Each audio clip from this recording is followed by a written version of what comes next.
It started with a phone call from Mom. I was in the middle of a project meeting. The phone was vibrating on the table. Mom's name flashing. I declined. She called again immediately. Sorry, I said to my team. I need to take this. Stepped into the hallway. Mom, I'm at work. We need your help. Voice tight. Urgent. Now. With what? There was an accident. A car accident. We need you to come, right now. My stomach dropped. Are you okay? Is Dad okay? We're fine, just come, please. Where are you? She gave me an address. Shopping center parking lot near the mall. I'm in the middle of, now, please. Something in her voice. Off. Wrong. But she was my mom. I grabbed my jacket, told my boss Linda I had a family emergency, drove to the address, found them standing next to their SUV, Mom and Dad, talking to a young guy, maybe 23. He looked shaken, confused. I parked, walked over. What happened? Mom grabbed my arm, pulled me aside, away from the guy. Listen carefully, she whispered. We're going to say he hit us, rear-ended us at the light. You were in the car. You saw everything. I stared at her. What? Just back us up. Tell the insurance he was going too fast. Wasn't paying attention. Didn't brake in time. Was he? She didn't answer. Mom, was there actually an accident? There will be, if you help us. She glanced at Dad, at the young guy, at their perfectly fine SUV. We just need you to say you were here, that you saw it. My stomach turned. You're staging this?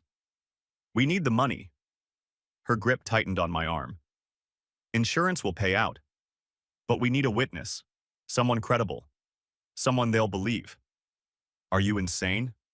Keep your voice down. Dad walked over. Did you explain? She's explaining that you want me to commit insurance fraud. It's not fraud, Dad said. Calm, like this was reasonable. It's just helping family. By lying to an insurance company? By being a witness. You were here. You saw him hit us. I wasn't here, and he didn't hit you. Mom leaned closer. But the report will say you were. The police report. The insurance claim. It'll all say you witnessed it. I looked at the young guy. Still standing by his car. Older Honda. Dented bumper. He looked scared. Poor. Who is he? Nobody, Dad said. Just some kid. Does he know you're doing this? He knows there was an accident. That's all he needs to know. Did you actually hit him, or? We made contact. Minor. His fault. But we need it to look worse. Need you to say it was his fault. That he was reckless. I stepped back. I'm not doing this. Mom's face hardened. You owe us. I don't owe you fraud. We raised you, fed you, clothed you, put a roof over your head for 18 years. That was your job, as parents. That doesn't mean I help you scam an insurance company. Dad stepped closer. Voice low, threatening. You're either with us or against us. Family sticks together. Then I guess I'm against you. I turned. Started walking to my car. Mom called after me, loud enough for the kid to hear. You'll regret this. We needed you. I got in my car, drove away, hands shaking. 2 hours later, my phone rang. My boss. Linda. Hey, can you come to my office when you get a chance? Sure. Is everything okay? Just come by. I walked to her office. She closed the door behind me, gestured to a chair. I got a call today, she said, from someone claiming to be your mother. My heart sank. She said you've been struggling, mentally, that you're having some kind of breakdown. That's not. She said you left work today in the middle of a meeting. That's true, you did. She said you drove somewhere and started yelling at her in public, that she's worried about you, that you might be unstable. I couldn't breathe. She called you to say I'm unstable? She said you might be a danger to yourself, or to others, that I should know, as your employer. Linda, that's not true.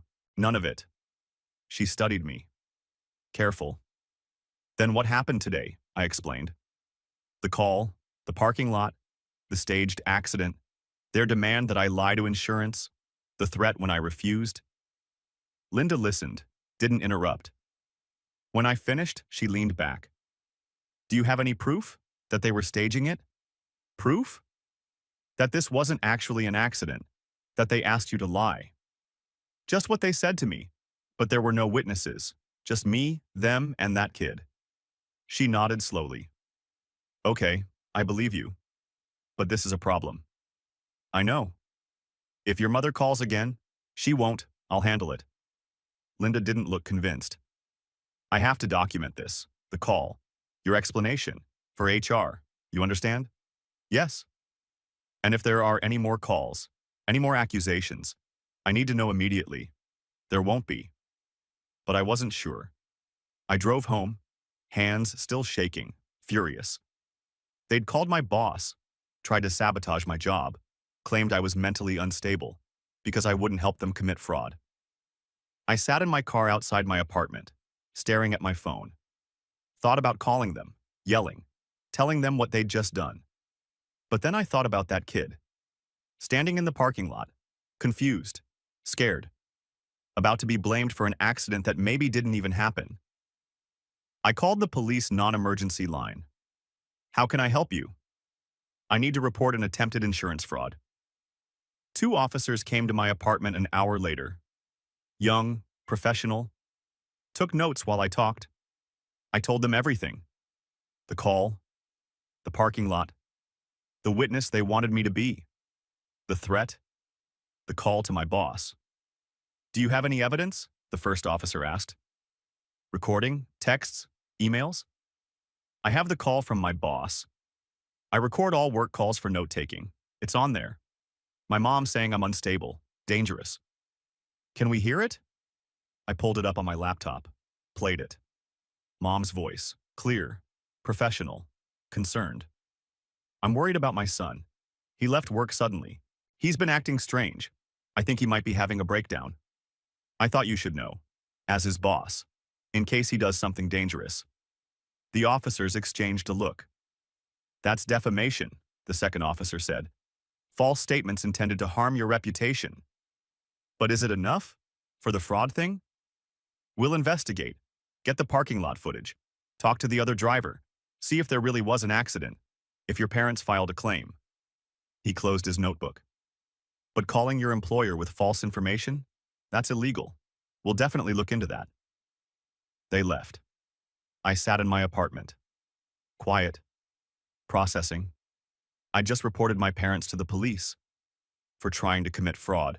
For calling my boss. For trying to ruin my life because I wouldn't help them. My phone buzzed. Text from Mom.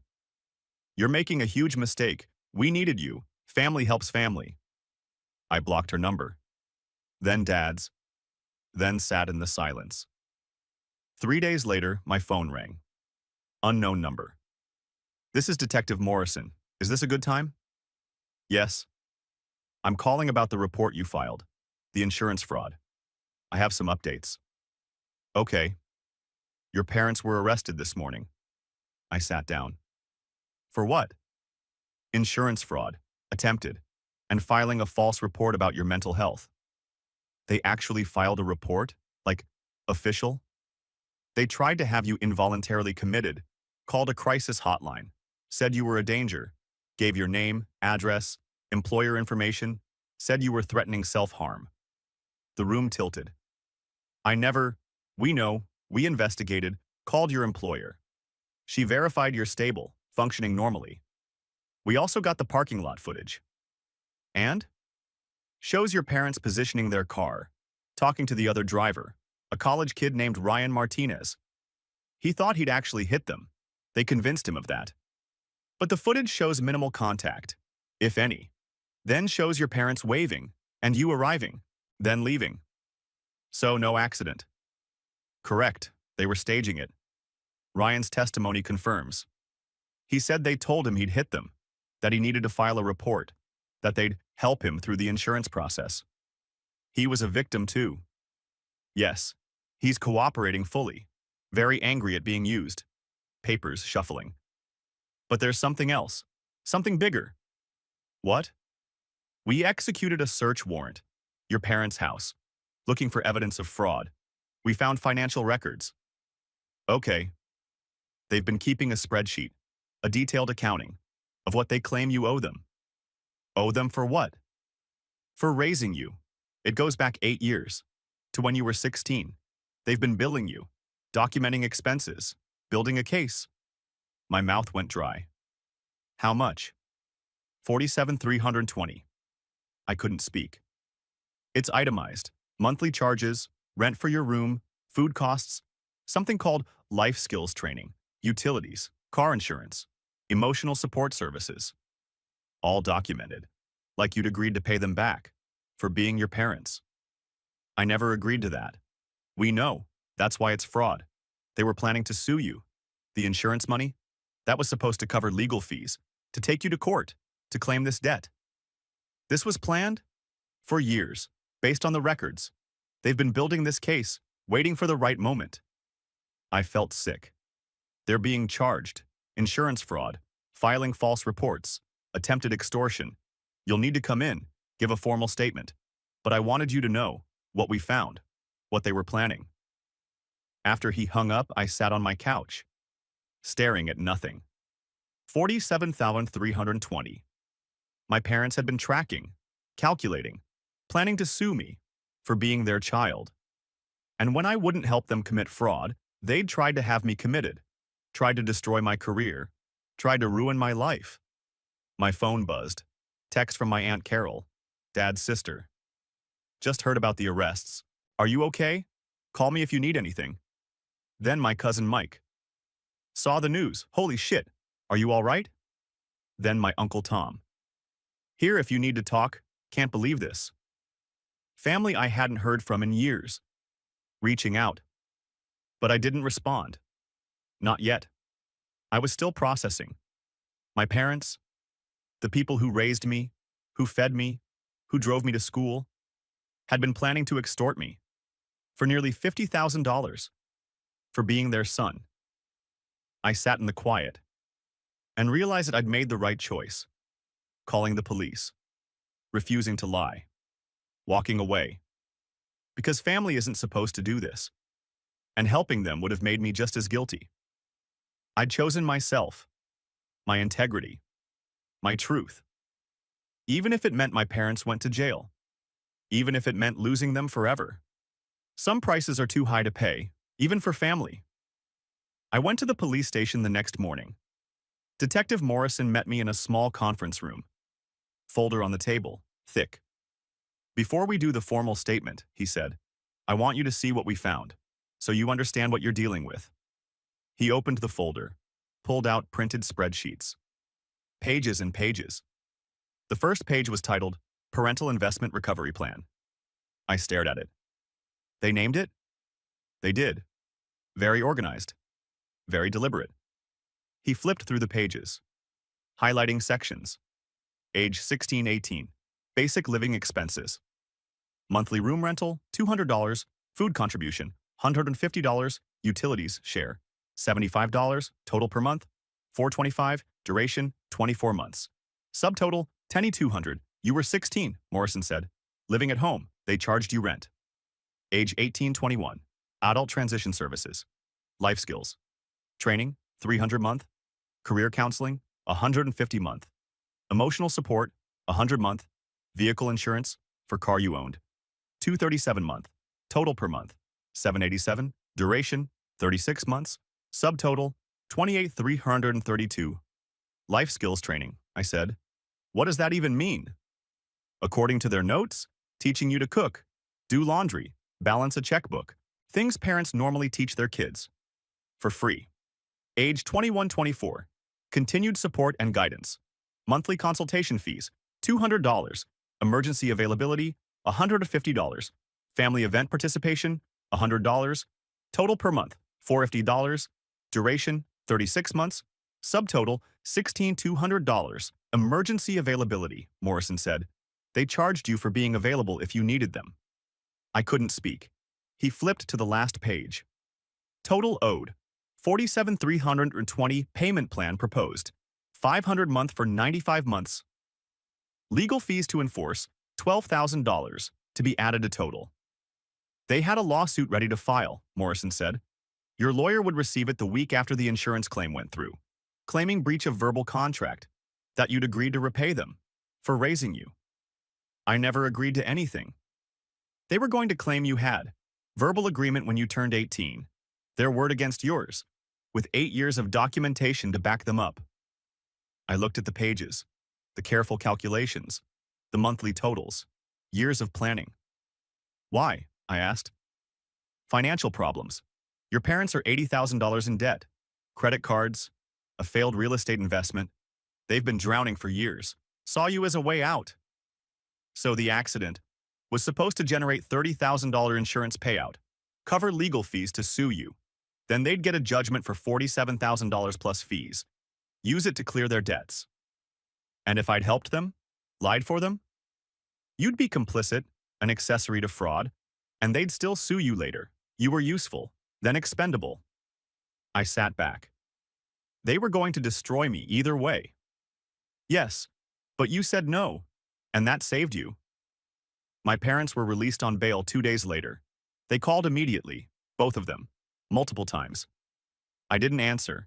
They left voicemails. Mom, voicemail 1. You've destroyed this family. You called the police on your own parents. Over a misunderstanding. We needed help. We needed you. And you turned on us. Dad, voicemail 1. We raised you, sacrificed everything for you. And this is how you repay us? With handcuffs? With charges? You're going to regret this. Mom, voicemail 2. That money is owed. You lived under our roof, ate our food. We have every right to collect what's owed. You can't just take from us and give nothing back. Dad, voicemail 2. You were always ungrateful, always selfish. Your mother and I should have known. You never appreciated anything. I saved all of them. Sent them to my lawyer, a woman named Patricia, who specialized in family law and criminal defense. These are gold, she said when I forwarded them. Admissions of the debt claim, threats. Keep saving everything they send. The extended family reached out. Carefully. One by one. My Aunt Carol called. I'm so sorry. I had no idea they were planning this. Your father never said anything about money problems. Did you know about the spreadsheet? The charging me for being their kid? No. God, no. That's insane. I can't believe they did that. Are you testifying? Pause. If you need me to, yes. My cousin Mike texted. Families split. Half think you overreacted. Half think mom and dad are insane. I'm team you for the record. Who's team them? Grandma and Grandpa, Uncle Steve, Aunt Diane. They think you should have helped. That family doesn't call the cops on family. Even for fraud? They think it was just a mistake, that you're making it bigger than it needs to be. I didn't respond. My Uncle Tom sent an email. I don't know the full story, but I know your parents. They're desperate people who make bad choices. I'll testify if you need me. Tell the truth about their financial situation. The trial was 4 months later. I'd expected it to be dramatic. Long, drawn out. It wasn't. The evidence was overwhelming. The parking lot footage showing the staged accident. Ryan Martinez, the college kid, testifying about how they'd convinced him he'd hit them. Linda, my boss, testifying about the false mental health claims. The spreadsheet, the voicemails, the recordings. My parents' lawyer tried to argue that the spreadsheet was just record-keeping, that they'd never intended to actually sue, that the accident was real and I was lying out of spite. But the jury saw through it, saw the calculations, the years of planning, the deliberate fraud. The prosecution called it a calculated scheme to extort money from their own child while simultaneously committing insurance fraud. My parents sat at the defense table, mom crying, dad staring straight ahead, stone-faced. I testified on day 3, told the truth, the call, the parking lot, the demand to lie, the call to my boss, the spreadsheet I'd never known about. Their lawyer asked, "Isn't it true you were angry at your parents? That you wanted revenge?" No. You weren't angry when they asked for help? I was confused, then angry when they asked me to commit fraud. And you decided to destroy their lives over one mistake? It wasn't one mistake. It was 8 years of planning to sue me for being their child. You don't think children owe their parents anything? Love, respect, gratitude? Not $47,000 for teaching me to do laundry. The courtroom laughed. The judge banged his gavel. The jury deliberated for 3 hours. Guilty. On all counts. Insurance fraud. Filing false reports. Attempted extortion. Conspiracy. My mother sobbed. My father didn't move. Sentencing was 2 weeks later. I sat in the gallery, Aunt Carol beside me, Uncle Tom, Cousin Mike, a few others. The other side of the room, Grandma and Grandpa, Uncle Steve, Aunt Diane, silent, angry. The judge read the charges, the evidence, the deliberate nature of the crimes. This wasn't a momentary lapse in judgment, he said. This was a calculated multi-year scheme to defraud insurance companies and extort your own son. The breach of trust is staggering, the manipulation severe. Mom was sentenced to 18 months, Dad to 24. Both were let out in handcuffs. Mom was crying, kept looking back at me, like I'd suddenly stand up and stop this. Dad never looked at me, just walked out. Back straight. The room emptied slowly. Grandma stopped in front of me. I hope you're happy. You put your parents in prison. They put themselves there. You could have helped them. One lie. That's all they needed. One lie makes me guilty too. Family protects family. You should have protected them. They tried to destroy me, to steal from me. That's not family. She walked away. Uncle Steve followed. Aunt Diane. Aunt Carol put a hand on my shoulder. You did the right thing. Then why does it feel terrible? Because it is terrible, but still right. I went home, sat in my apartment. Quiet. My phone buzzed. Text from Patricia, my lawyer. It's over. You're free. How are you feeling? Empty. That's normal. Give it time. I looked around my apartment. Small, clean, mine. No spreadsheets tracking my existence. No parents calculating what I owed them. No threats of lawsuits. Just peace. Expensive peace, but peace. Another text. From Mike. Going to grab drinks. You in? I thought about it. Going out. Being around people. Pretending to be normal. Yeah, I'm in. Because here's what I learned. You can't control how people react to your boundaries. You can't make them understand. Can't force them to see your side. You can only choose yourself, your integrity, your truth, even when it costs everything. My parents made their choices. Fraud, manipulation, extortion.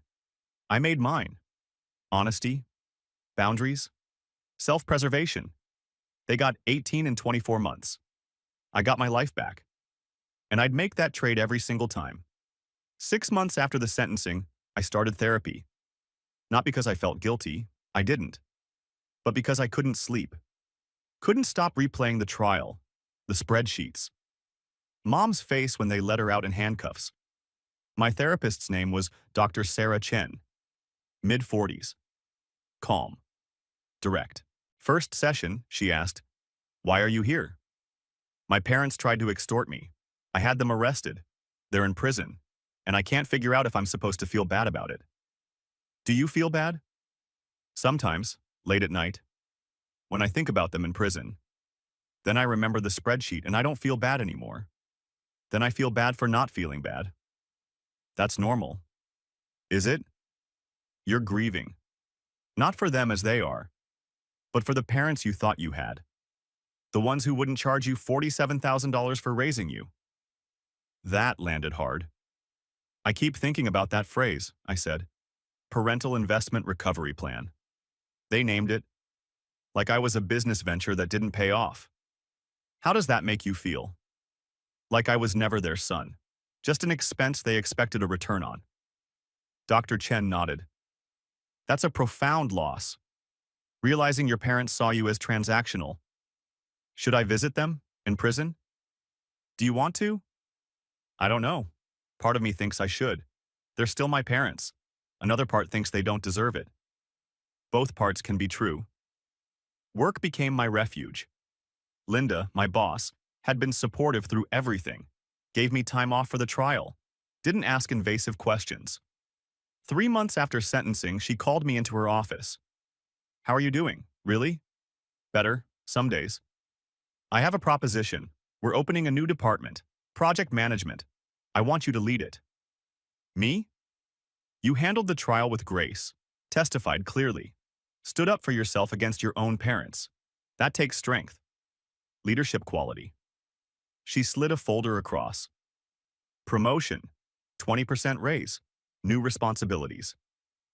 I stared at the offer letter. This is because of what happened. This is because you're good at your job, and you've proven you can handle pressure. The trial just made it obvious. I took the promotion, started the new role, led a team of 5, threw myself into work, because work made sense, had clear goals, measurable outcomes. Unlike family, which was just chaos and betrayal disguised as obligation. My Aunt Carol checked in every few weeks. Lunch, coffee, never pushy, just present. Have you heard from them? She asked over coffee one afternoon.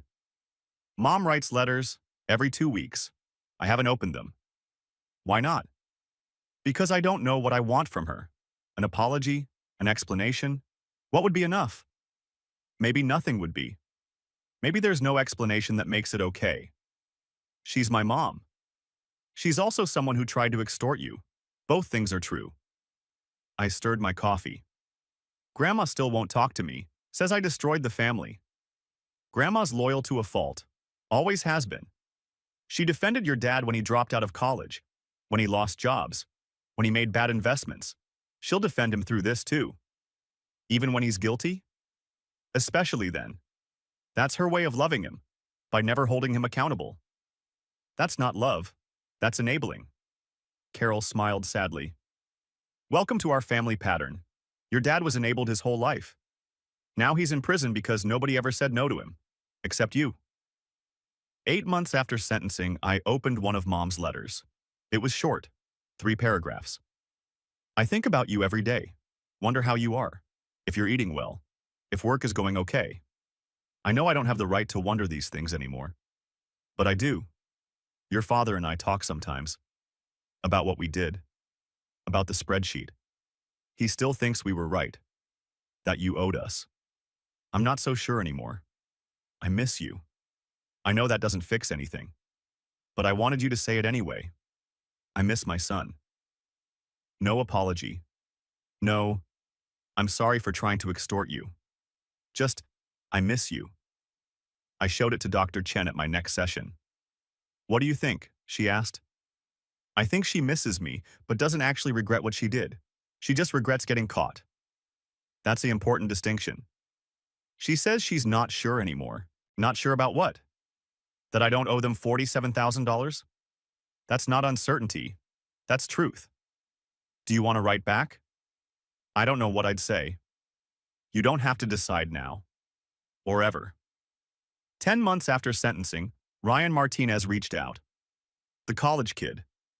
The one they'd tried to frame for the accident. He sent me a message on LinkedIn. Hey, I testified at your parents' trial. Just wanted to check in, see how you're doing. We met for coffee. He was doing better. Back in school. Engineering major. Traumatized by the experience but recovering. I had nightmares for months, he said. Kept dreaming I'd actually hit them, that I'd hurt someone. Then I'd wake up and remember the footage, remember the truth. I'm sorry you got dragged into this. I'm sorry your parents did this to you. What they had on that spreadsheet, that's insane. Charging you for being their kid. Yeah. My parents saw it on the news, called me crying, said they'd never charge me for anything, that I don't owe them anything except to be happy.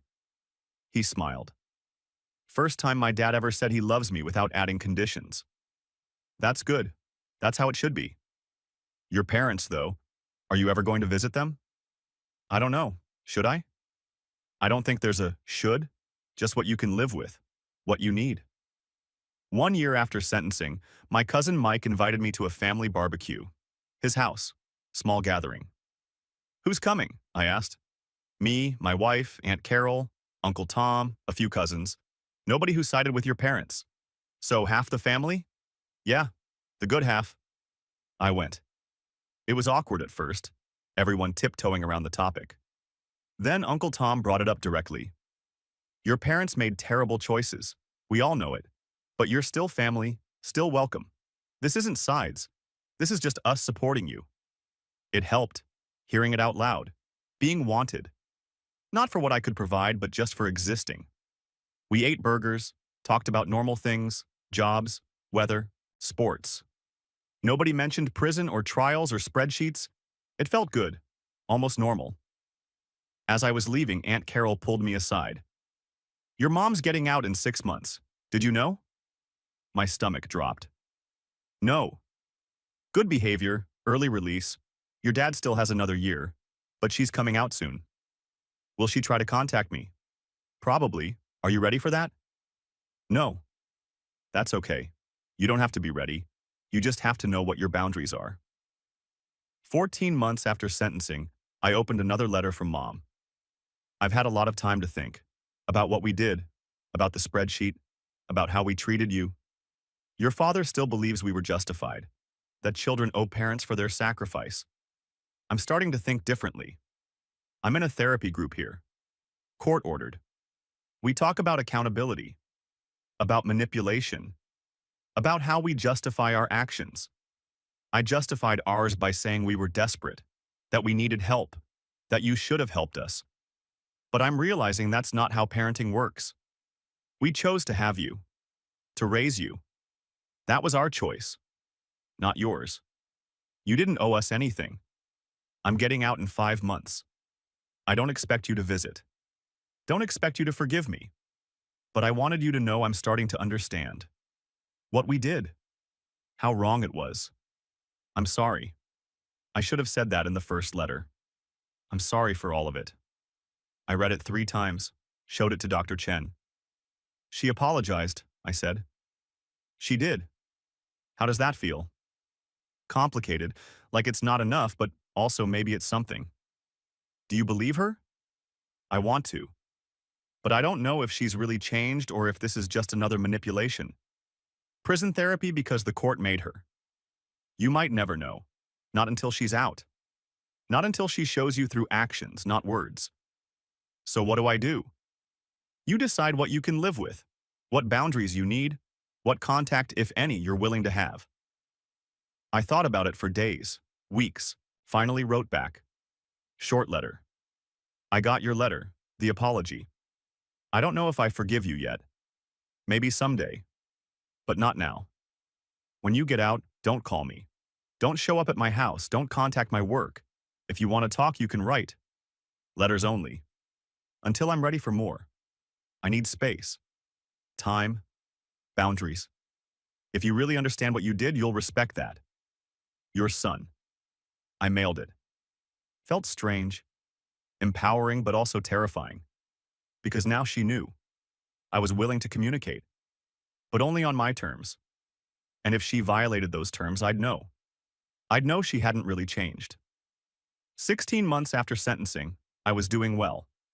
New apartment, bigger, better neighborhood. Promoted again at work. Dating someone named Jessica, who knew my whole story and didn't run. Therapy was helping. I was sleeping better. Nightmares less frequent. The family I kept was good. Aunt Carol, Uncle Tom, Mike, a few others. The ones who chose me over blind loyalty. The family I lost, Grandma, Grandpa, a few aunts and uncles, stopped reaching out. Maybe they felt betrayed. Maybe they believed I'd overreacted. I didn't chase them. Didn't try to explain. Didn't defend myself. Because I'd learned. You can't convince people who don't want to understand. Mom was getting out in 2 months. I wasn't ready. But I had my boundaries. My plan. My support system. Dr. Chen asked in our last session before Mom's release, "What's your biggest fear?" That she hasn't changed. That this is all an act. That she'll try to manipulate me again. And if she does, I walk away, permanently, no second chances. That's fair. That's healthy. It doesn't feel healthy. It feels cold. Boundaries often do, especially to people who aren't used to having them. I left therapy that day thinking about what was coming. Mom's release. Potential contact. The test of whether her apology was real. I wasn't ready, but I was prepared. And that was enough. Mom was released on a Tuesday. I knew because Aunt Carol texted me. She's out. Thought you should know. I waited, phone in my hand, expecting a call, a text, something. Nothing came. 3 days passed, a week, 2 weeks. Still nothing. I started to relax. Maybe she'd respected my boundaries. Maybe prison had actually changed her. Then, 3 weeks after her release, I came home from work to find her sitting on the steps outside my apartment building. She looked older, thinner, hair grayer than I remembered. She stood when she saw me, nervous. "I know you said letters only," she said immediately, "but I needed to see you, to talk, face to face." My first instinct was to walk past her, go inside, lock the door. But I stopped. "You violated the boundary, the one I explicitly set. I know, I'm sorry. But there are things I need to say, things that can't be written. Everything can be written. You just chose not to respect what I asked." She looked down. "You're right. I should have written first. Asked permission. But I was afraid you'd say no. So you ambushed me instead. I wasn't thinking. I needed to see you." I stood there, torn. She'd broken the rule, the first test, and she'd failed. But she was my mom, standing on my steps, looking broken. "You have 10 minutes, I said. "Out here, not inside. Say what you need to say." She nodded. Grateful. "Thank you." We sat on the steps, distance between us. "I'm sorry," she started. "For everything, the accident, the spreadsheet, the fake debt, calling your boss, trying to have you committed, all of it. You said that in your letter." "I know, but I needed to say it to your face, to let you see that I mean it." "Okay, you've said it. Is that all?" "No." She took a breath. "Your father and I are getting divorced." I looked at her. "What?" "I filed while I was in prison. He doesn't know yet. He's fighting it. But it's happening. I can't be with him anymore. Not after everything." "Why?" "Because in prison, in therapy, I realized something. Your father has never taken responsibility for anything. Ever. He still thinks we were right. That you owed us. That the only mistake was getting caught. And you don't think that anymore?" "No. I think we were desperate and delusional and we hurt you. Badly. We tried to extort our own son. There's no justification for that." I wanted to believe her, but I'd been burned too many times. "What do you want from me?" I asked. "Nothing. I don't expect forgiveness. Don't expect you to let me back in your life. I just wanted you to know I understand now. What we did. What we destroyed. You destroyed trust. That's what you destroyed. I know. I don't know if I can ever get that back. With you. With family in general. I understand, and I don't blame you." She stood. "I should go." I said what I needed to say. "Mom." She turned. "Don't come here again. Not without asking first. Not without permission. If you want contact, you write. You wait for me to respond. You respect my boundaries. That's the only way this works." "Okay, I will. I promise." She walked away, got into an old car I didn't recognize, drove off. I sat on the steps for a long time, processing. She'd violated the boundary, but she'd also apologized, acknowledged it, left when I asked. It wasn't perfect, but it was something. I didn't write back right away. Needed time, space, clarity. 2 months later, I sent a short letter. "I got your apology, in person. I'm still angry about you showing up without permission, but I'm glad you understand what you did. I'm not ready for regular contact, but I'm willing to try letters. Once a month. From you to me. I'll respond when I'm ready. No expectations. No demands. That's the best I can offer right now." She wrote back immediately. Thank you for giving me any chance at all. I'll write once a month, like you said. No pressure, just updates. Just me trying to show you I've changed. Your father gets out in 8 months. He wants to see you. I told him that's not his choice, that it's yours. He didn't like that. But it's true. I'm working now. Retail. It's hard. Humbling. But honest. I'm living in a small apartment. Rebuilding. Slowly. Thank you for not shutting the door completely. I know I don't deserve it. Dad got out 10 months later. He called me immediately. I didn't answer. He left a voicemail. I'm out. We need to talk. About what happened. About moving forward. Call me back. No apology. No acknowledgement. Just demands. I blocked his number. He showed up at my apartment 2 weeks later. I didn't answer the door. He knocked for 15 minutes. Left. Sent me a text from a different number. You can't avoid me forever. I'm your father. We need to talk about the money. About what happened. About fixing this. The money. Still about money. I forwarded the text to my lawyer. She sent him a cease and desist letter. Told him any further contact would result in a restraining order. He stopped. A year after Mom's release, she was doing better. Her letters were consistent. Honest. No manipulation, no demands. She wrote about her job, her therapy, her divorce finalizing, her small life rebuilding. I saw your father last month. He wanted to talk about appealing the conviction, about suing you for defamation. I told him to let it go, that he needed to accept what happened. He said I'd betrayed him. Maybe I did. But I'm okay with that. I started responding more. Short letters, updates about work, life. Boundaries still firm but softening slightly. We met for coffee. Once. Neutral location, public. It was awkward, stilted. But she didn't ask for anything. Didn't make excuses. Just listened. I'm proud of you, she said at the end. For standing up to us. For protecting yourself. I wish I'd been the parent who taught you that. Instead of the one you had to protect yourself from. That landed. I'm trying to forgive you, I said. It's hard, but I'm trying. That's more than I deserve. 2 years after her release, Mom met someone. A man named Richard. Quiet, kind.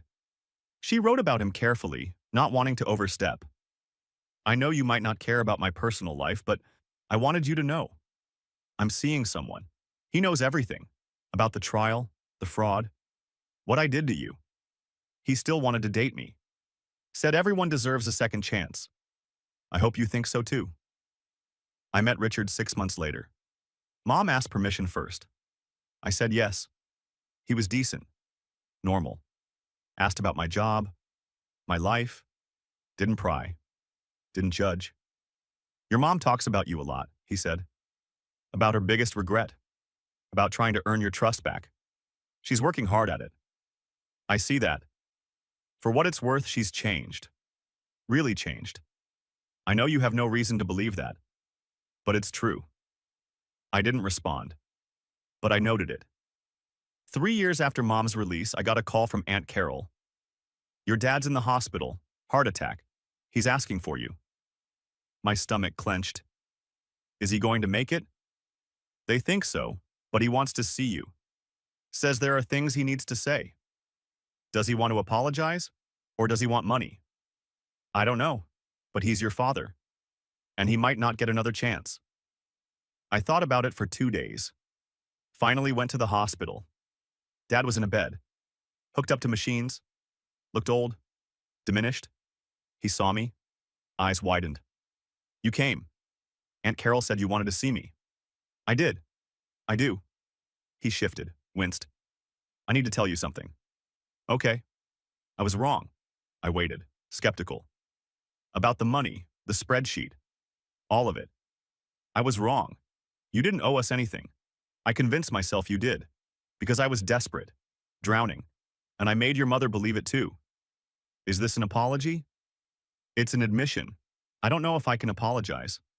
Saying sorry doesn't fix what I did. Doesn't give you back what I took. You took trust. Security. The belief that family is safe. I know, and I can't give that back. He looked at the ceiling. Your mother divorced me. Did you know? I know. She was smart too. I'm not a good man. Never was. She's better without me. You're better without me. Is that why you wanted to see me? To tell me to stay away? No.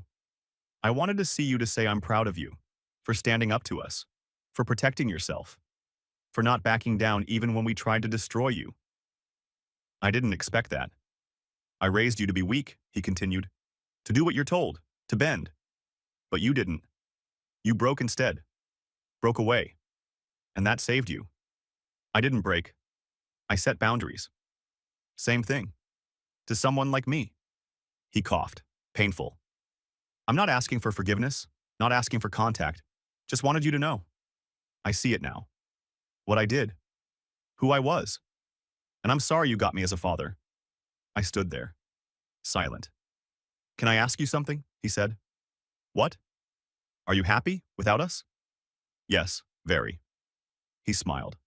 Sad. Good. That's good. I left the hospital. Didn't visit again. Dad recovered, moved to another state. I heard about it from Aunt Carol. We never spoke again. And I was okay with that. 5 years after the trial, I was thriving. Married Jessica. She'd stood by me through all of it. Never wavered, never judged. We bought a house, started talking about kids. Mom and I had lunch every few months. Relationship still careful, still boundaried, but real. She was in my life, small corner. But there. Dad was gone. Out of state. Out of contact. I'd made peace with that. The family that remained was good. Aunt Carol, Uncle Tom, Mike, others who'd chosen truth over blind loyalty. Work was going well. Senior leadership position, team of 20, making good money, saving, planning, living. Some nights, I still thought about the spreadsheet, the itemized debt, the $47,320 they'd claimed I owed. But mostly I thought about what I'd gained. My integrity. My boundaries. My life. I'd learned that family isn't an obligation, isn't a debt to repay, isn't unconditional submission. Family is choice, mutual respect, healthy boundaries. And sometimes the most loving thing you can do is walk away. Call the police. Testify. Protect yourself. Even when it costs everything. Because some prices are too high. And some people, even parents, don't deserve access to your life. I'd paid their debt. The one they invented. The one that was never real. I'd paid with 18 months of their freedom, 24 months of his. And I'd bought mine. Forever.